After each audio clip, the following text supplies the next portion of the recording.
आयुष्यात अचानक एखादं मोठं संकट आलं की तुमचे पाय लपटतात का?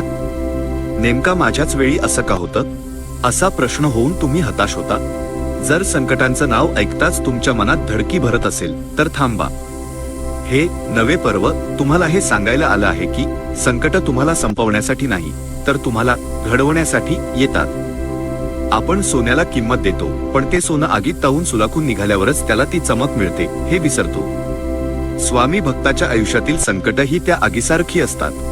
नवे पर्व आपल्याला शिकवतं की जेव्हा स्वामी तुम्हाला एखाद्या कठीण परिस्थितीत टाकतात तेव्हा ते तुमची परीक्षा घेत असतात आणि तुम्हाला आतून अधिक मजबूत बनवत असतात.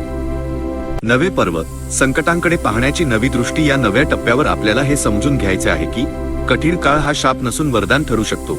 स्वामी सर्वात जवळ असतात. लक्षात ठेवा, जेव्हा सर्व दरवाजे बंद होतात तेव्हाच स्वामींचा दरवाजा उघडतो. सुखाच्या काळात आपण कदाचित त्यांना विसरू, पण संकटात आपण त्यांना मनापासून हाक मारतो. म्हणूनच कठीण काळात स्वामी तुमच्या सर्वात जवळ उभे असतात. प्रारब्धाचा नाश. काही संकटही आपली जुनी कर्म प्रारब्ध संपवण्यासाठी येतात. स्वामींची कृपा अशी आहे की ते मोठ्या संकटाचा आघात कमी करून ते छोट्या स्वरूपात तुमच्यापर्यंत येऊ देतात. त्यामुळे तक्रार करण्याऐवजी आभार माना की स्वामींनी तुम्हाला मोठ्या अनर्थापासून वाचवलं. धडा शिकण्याची वेळ. प्रत्येक अडचण काहीतरी नवीन शिकवून जाते. माझ्यासोबतच असं का? याऐवजी स्वामी मला या परिस्थितीतून काय शिकवू पाहत आहेत याचा विचार करा. तुमचा दृष्टिकोन बदलला की परिस्थिती आपोआप बदलते. विश्वासाची कसोटी. तुमची भक्ती किती खरी आहे हे पाहण्यासाठी ही परीक्षा असते. वादळात जो झाड आपली मुळं घट धरून ठेवतं तेच टिकतं. तुमचा स्वामींवरील विश्वास हीच तुमची मुळं आहेत. चला, आज या नव्या पर्वात आपण संकटांना पाहून रडणं थांबवूया.